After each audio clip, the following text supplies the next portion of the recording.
El aire en el campo de tiro se quebró con un único estruendo ensordecedor, un sonido que resonó y luego se desvaneció, dejando tras sí un profundo silencio. Todas las miradas estaban fijas en una pantalla digital a lo lejos, un pequeño rectángulo negro que retenía la respiración de todos. Parpadeó una vez, luego dos veces antes de que un nuevo número se grabara en su superficie, un número que provocó una oleada de susurros entre la multitud de élites militares. El hombre a mi lado, el general Thorne, un general de 3 estrellas con un rostro que parecía tallado en granito, se inclinó hacia el micrófono. Su voz era baja, pero denotaba una autoridad innegable. «Es un nuevo récord de SOCOM», anunció, un disparo que la mayoría creía imposible. Hizo una pausa, dejando que el peso de todo se asentara antes de que su mirada se posara en mi padre, en las gradas VIP que había preparado un operador con el indicativo.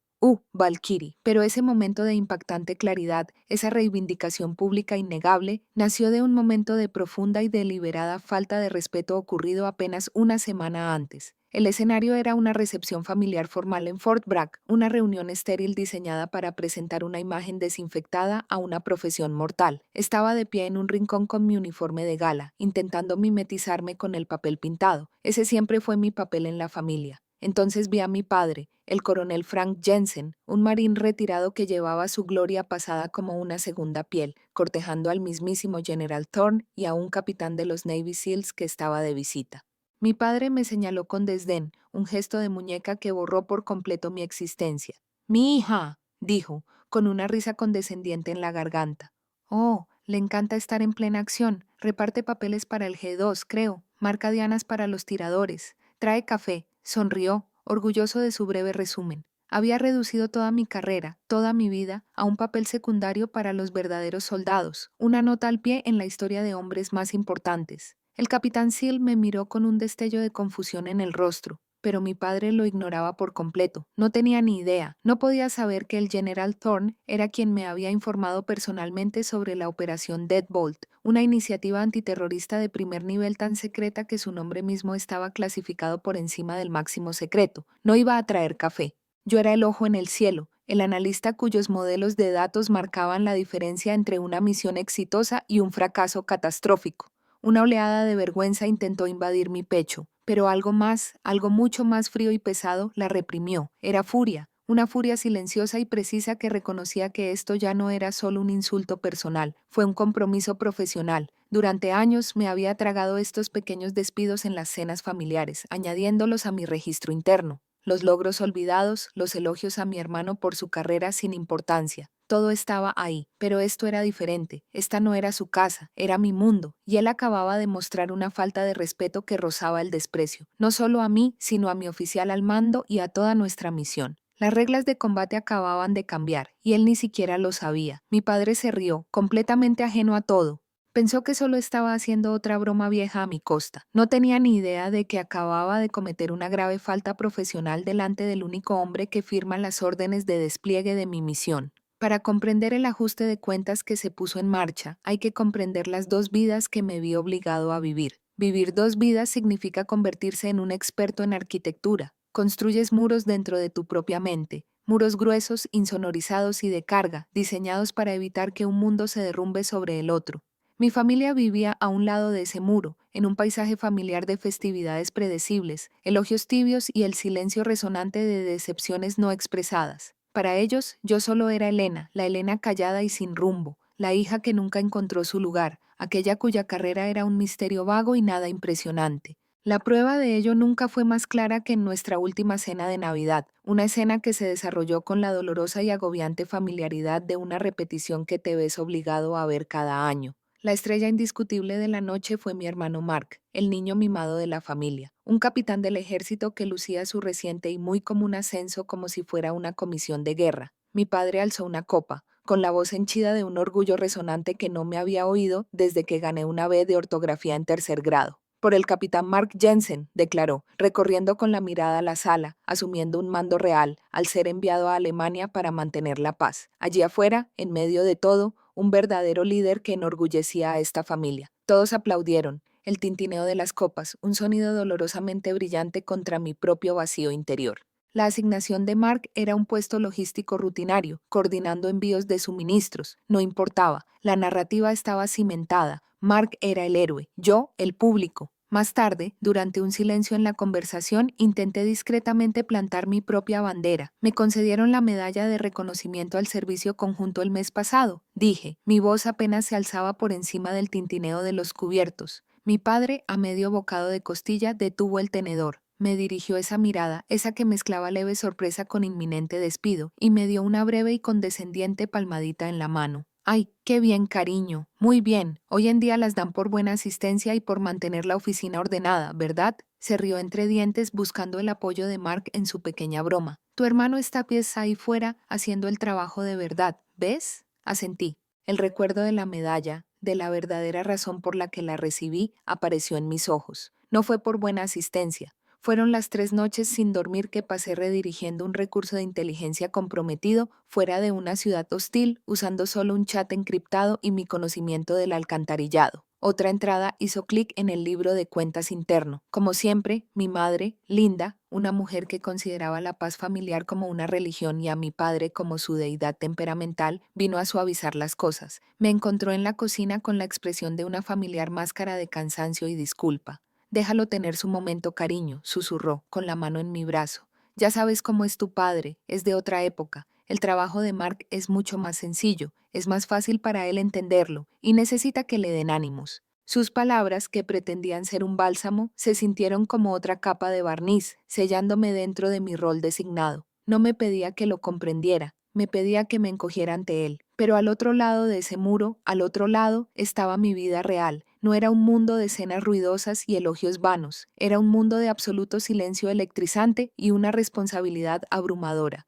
Tan solo 48 horas después de aquella cena de Navidad, me encerraron en un esquife. Es una habitación tan segura que es básicamente una bóveda, un espacio frío y oscuro donde la única luz proviene del brillo de los monitores que muestran datos que podrían alterar la geopolítica. En esa habitación no era la silenciosa Elena, era Valquiria. Y Valquiria era la única persona en la que un equipo de focas confiaba para llevarlos a casa con vida. En la pantalla principal había una señal térmica de alta resolución de un paso de montaña en un país donde no debíamos estar. Mi voz era el único sonido en la habitación, una presencia tranquila y firme en una línea de comunicación cifrada. Valquiria al equipo Pathfinder. Aviso. Tu ruta principal de relleno está comprometida. Muestro firmas térmicas. La masa en la cuadrícula Delta 7 es consistente con el QRF del cártel Cenudo. Están preparando una zona de eliminación. Mis dedos revoloteaban sobre el teclado. Mi mente era un torbellino de cálculos. Estoy reprogramando el KH12 para verlo mejor, pero mi análisis dice que tienes minutos. Encontré una nueva ruta a través de un barranco hacia el este. Es una ventana de 90 grados y es absoluta. Muévete a mi señal, reconoce. En ese momento era un dios de la información.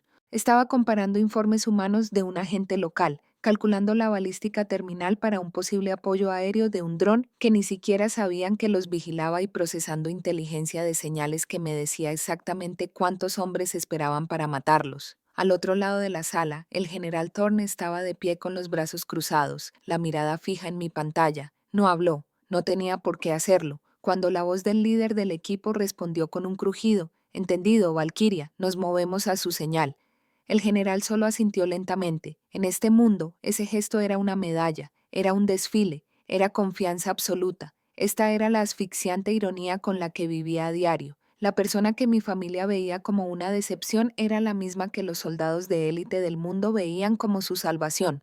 No podía decirles que mi aburrido trabajo de oficina era la razón por la que la operación de un capo de la droga acababa de ser desmantelada. No podía explicarle a mi padre que la afición de la que se burlaba era la única razón por la que una docena de soldados respiraban en lugar de sangrar. El secretismo que mantuve no era solo un protocolo profesional, era una jaula construida por su propia ignorancia deliberada. Durante años mantuve diligentemente mis dos mundos separados para proteger su frágil narrativa. Pero después de ese día, después de esa humillación pública en la recepción, me di cuenta de que no respetaban a la persona que no podían ver. Solo respetaban el rango, la reputación y las demostraciones públicas de poder. Por fin había cruzado la línea entre su mundo y el mío, y decidí hablarles en el único idioma que entendían. Después de la recepción, no me enfurecí ni lloré. Regresé a mi apartamento estéril, un espacio donde todo tenía un propósito, y dejé que la fría furia se agudizara. Mi padre, el coronel, solo entendía un idioma, protocolo, jerarquía y reputación pública. Una confrontación emocional sería inútil, una tormenta que él desestimaría con condescendencia. Esto no sería venganza, sería una corrección protocolaria, una calibración de su visión del mundo, ejecutada con precisión quirúrgica. Me senté frente a mi terminal. Mi trabajo me había enseñado que las operaciones más efectivas no son las más ruidosas. Aprovechas el sistema en sí, convirtiendo sus reglas en un arma. Consulté el programa de la próxima demostración conjunta de tecnología y puntería del SOCOM, un evento repleto de la misma audiencia que mi padre respetaba, generales y contratistas de defensa. Recorrí el itinerario con la mirada y entonces lo vi. El evento principal era una exhibición de fuego real a cargo del capitán Seal, al que había impartido una conferencia, quien demostraba el nuevo rifle antimaterial de largo alcance XR400. Conocía ese rifle y conocía su legendario récord de alcance, supuestamente imbatible, una cifra que ahora era un mito de la SOCOM. Todas las piezas estaban en la pantalla esperando a ser ensambladas. El campo de batalla estaba elegido. Mis dedos se movían con silenciosa deliberación mientras redactaba 2 solicitudes formales por vía oficial para ayudar al general Thorne. La primera fue una solicitud para extender una invitación especial al coronel Frank Jensen, presentándola como un acto de cortesía profesional que sabía que su ego no podría resistir. La segunda fue una solicitud para mi propia asignación en el evento, como oficial de seguridad de campo y coordinador de datos de objetivos, un puesto secundario, casi invisible, que reforzaría a la perfección la narrativa de mi padre sobre mí como su ayudante. La respuesta llegó en menos de una hora. El equipo confirmó que ambas solicitudes fueron aprobadas directamente por el General Thorne, quien, al parecer, esbozó una inusual y leve sonrisa y calificó el plan como una corrección de rumbo necesaria. También mencionó que el general había hecho una breve llamada extraoficial al capitán Seal, diciéndole que solo esperara un elemento variable durante su demostración y que siguiera el juego. La trampa ya estaba perfecta y formalmente tendida. Los jugadores se estaban posicionando, y solo 3 de nosotros conocíamos el verdadero objetivo de la misión. Se envió la invitación oficial. La respuesta llegó al instante, un correo electrónico que rebosaba el orgullo de mi padre por haber sido reconocido. No tenía ni idea de que aceptaba una invitación a una revisión formal de su propia ignorancia. En mi arena, el día de la demostración llegó con un calor agobiante, un peso físico sobre los hombros. El aire del desierto de Nevada se reflejaba en el largo campo de tiro, vibrando con el murmullo de voces importantes y el tenue aroma metálico a aceite para armas. Desde mi posición cerca de la línea de tiro, con el portapapeles en la mano, podía ver a mi padre en las gradas VIP. Estaba en su salsa, luciendo sus antiguas medallas de servicio, riendo con el senador y con el aspecto de un coronel retirado. Me miró una vez, vio mi portapapeles y mi chaleco salvavidas, y me hizo un gesto condescendiente de aprobación con el pulgar. Un último gesto de desdén antes de que el mundo se inclinara sobre su eje. Comenzó el evento principal. El capitán Seal, un hombre cuyo discreto profesionalismo era una fuerza de la naturaleza, ofreció una exhibición impresionante con el rifle XR200. Era un maestro en su oficio, alcanzando blancos a distancias imposibles con una calma desconcertante. El público estaba fascinado, pero yo sabía qué esperar. A medida que se acercaba a la distancia del récord vigente, su ritmo cambió ligeramente. Hizo un gran disparo, pero se quedó corto. Se apartó del rifle, sacudiendo la cabeza para el público. Interpretó su papel a la perfección, exhalando y hablando por el micrófono. Por algo se mantuvo ese récord. Amigos, anunció, las condiciones son muy duras hoy. El viento es impredecible. Esa fue la señal. El general Thorne se acercó al micrófono principal y su presencia impuso un silencio inmediato. Una demostración extraordinaria, capitán. De verdad, comenzó con voz serena y resonante. Sin embargo, creemos que el récord es alcanzable hoy. Creemos que es cuestión de tener al agente adecuado en el gatillo. Una oleada de intriga recorrió a la multitud. Esperaban otra foca, tal vez un operador Delta. Le hemos pedido a uno de nuestros principales recursos estratégicos que intente el disparo. La mirada del general recorrió el campo de tiro y luego se fijó directamente en la mía. El oficial de campo Jensen, al frente y en el centro. Sus palabras flotaban en el aire caliente y seco. Algunas cabezas se giraron para mirarme. Sus rostros estaban inexpresivos, confundidos. Con el rabillo del ojo, vi a mi padre sonreír con sorna y murmurarle algo al hombre a su lado. Claramente, creía que era una broma o un trámite. Dejé mi portapapeles sobre una mesa, con movimientos pausados. Bajé la cremallera del chaleco y lo dejé caer. Con cada paso hacia la línea de fuego sentía que la imagen de la hija mansa, el personal de apoyo invisible, se desprendía de mí como una piel muerta. El capitán Seal se adelantó para recibirme. No me ofreció el rifle con indiferencia, sino que lo presentó, sosteniéndolo con una reverencia que era un mensaje en sí mismo. «El arma está calibrada, señora», dijo en voz baja y llena de respeto. Tomé el rifle. Lo sentí como una extensión de mi propio cuerpo. Con un movimiento fluido, me tendí boca abajo sobre la colchoneta. La culata se acomodó perfectamente en mi hombro. Mi respiración se calmó. Mi ritmo cardíaco descendió a la calma y el ritmo de mi profesionalidad. Ajusté la mira telescópica un instante. Un clic tan pequeño que fue casi imperceptible. Una corrección por la densidad del aire y el efecto Coriolis que las tablas balísticas estándar de la época no habrían tenido en cuenta. La sonrisa burlona de mi padre se había desvanecido, reemplazada por una profunda y arrugada confusión. Observaba mis manos, mi postura, y por primera vez parecía ver a alguien a quien no reconocía. Exhalé y disparé. El disparo fue nítido y limpio. Un largo y agonizante instante de silencio se extendió por el campo de tiro, un vacío donde el único sonido era el viento. Todas las miradas estaban fijas en la pantalla digital a lo lejos. Permaneció en blanco durante 5 segundos. Luego se encendió. No solo un nuevo número, sino las palabras que brillaban a su lado. Nuevo récord. Una oleada de aplausos atónitos estalló entre la multitud. Un rugido de aplausos de los soldados, conscientes de que acababan de presenciar algo histórico. Pero el general Thorne no había terminado. Dejó que los aplausos se apagaran un poco antes de volver a inclinarse hacia el micrófono, con su voz cortando el aire con una claridad devastadora. Para quienes solo conocen las historias, ese disparo lo realizó el estratega principal del programa Valkyrie. Hizo una pausa, asimilando la información. Observé el rostro de mi padre. El nombre significaba algo para él. Pude ver cómo empezaba a comprender el inicio de una terrible ecuación formándose en su mente. El general asestó entonces el golpe demoledor final. Su indicativo es Valkyrie. El nombre fue como un impacto físico. A mi padre se le borró la sangre del rostro. Valkyrie no era solo un indicativo, era una historia de fantasmas. Una leyenda que corría en los círculos de inteligencia sobre un mítico analista de Overwatch que podía ver todo el campo de batalla. Una leyenda que mi padre seguramente había oído y descartado como una hipérbole. Atocabos, el aburrido trabajo de oficina, la proximidad a las operaciones especiales, el tiro imposible, se le aflojó la mandíbula. Su cuerpo, adiestrado por décadas de protocolo militar, reaccionó antes de que su mente pudiera hacerlo. Involuntariamente se puso de pie,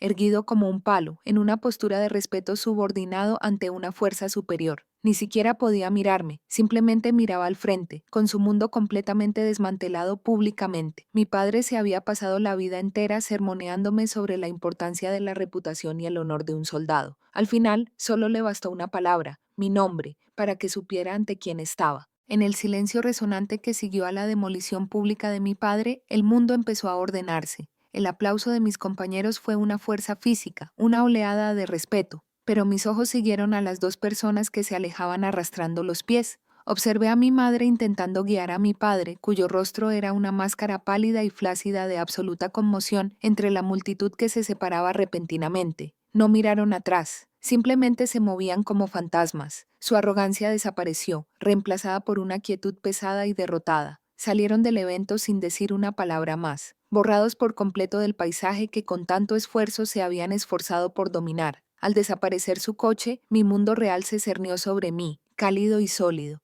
El capitán de la Foca se acercó, con una sonrisa genuina y sin artificios. «Es un honor conocerte por fin, Valkyria», dijo. El nombre sonaba natural al aire libre. «Las historias que circulan no te hacen justicia». Entonces me ofreció el XR-400, una ofrenda formal. «Esto te pertenece ahora, un regalo de mi equipo». Tomé el arma, su acero frío y pesado, como una llave en mi mano, abriendo una puerta que desconocía. En ese momento, rodeado del respeto silencioso y competente de mis verdaderos compañeros, mi nueva familia, comprendí que la aprobación que había buscado durante toda mi vida era una moneda falsa. Esto era real. El silencio de mi familia biológica era absoluto, y en ese silencio mi vida profesional empezó a rugir.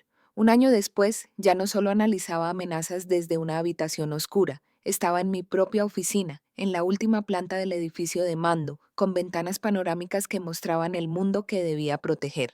La placa de identificación en la puerta era sencilla, elegante y reconfortante, como ningún cumplido familiar podría lograr. decía. Programa Valky E. Jensen, director.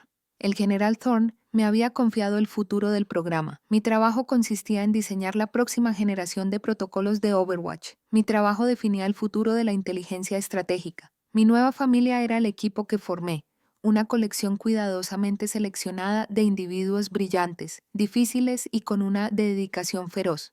Nuestras noches no estaban llenas del tenso silencio de la mesa de mi infancia, sino de la energía caótica de la creación. Debatíamos acaloradamente sobre estrategia geopolítica y nuestras discusiones resonaban en el centro de mando. Una noche, mientras trabajaba en una crisis de rehenes, un joven analista con la mitad de mi edad señaló una falla en mi plan logístico. Una falla que mi ego quería negar, pero mi intelecto sabía que tenía razón. En lugar de desestimarlo, sentí una oleada de orgullo. Buen hallazgo, dije. Reformúlalo. Muéstrame una mejor manera. Esa era la diferencia. Aquí, ser desafiado era una señal de respeto. Aquí, nos hacíamos mejores mutuamente. Entonces, una noche, mientras revisaba los informes posteriores a la acción, apareció un correo electrónico. Era un nombre que no había visto en un año. El remitente era Frank Jensen. El asunto decía simplemente Elena. Mi corazón dio un vuelco, un viejo reflejo condicionado antes de calmarse. Mi dedo se cernía sobre el botón de borrar, pero un destello de curiosidad mórbida me hizo abrirlo. El mensaje era breve, las palabras rígidas. Estaba en una reunión informativa del Pentágono. Decía: se mencionó su programa, lo llamaron un activo nacional, nunca lo supe, estoy orgulloso. Leí las palabras una vez y luego otra vez, analizándolas con la frialdad analítica que solía reservar para las comunicaciones enemigas. Eran una concesión, no un consuelo. Esperaba la sensación por la que una vez habría dado cualquier cosa, la oleada de alivio, de validación, de finalmente ser visto, pero no llegó. No hubo triunfo, ni una oleada de ira reivindicada, ni siquiera la calidez del perdón. Solo había una profunda quietud. Era la quietud de una cuenta saldada, una deuda pagada por completo. La persona que desesperadamente necesitaba leer esas palabras ya no existía. La había reemplazado la mujer que se las había ganado y por lo tanto ya no las necesitaba. Su orgullo, comprendí con una certeza escalofriante, no era por mí, la hija a la que había despedido en incontables cenas. Era por Valkyrie, el activo nacional cuyo nombre oía susurrar en los pasillos del Pentágono. Era un orgullo nacido de mi reflejo en los ojos de otros hombres poderosos, una gloria de segunda mano de la que ahora podía reclamar una parte. No se disculpaba por los años de abandono, simplemente celebraba el rango que finalmente había mostrado de una manera que él pudiera comprender. Era demasiado poco, demasiado tarde, y ofrecido a la persona equivocada. Miré su mensaje un último instante. Un fantasma de una vida pasada intentando comunicarse con alguien que ya no era. Con un último clic, moví el cursor y seleccioné archivar. El mensaje desapareció, no borrado por la ira, sino archivado con la serena indiferencia de un expediente cerrado. Mi obra ya no dependía de su aprobación. Era mía, forjada a fuego y en silencio, y absoluta. Mi padre creía que un legado era un nombre que se hereda. Aprendí que un verdadero legado es una reputación que se construye en silencio y que se reconoce con las acciones.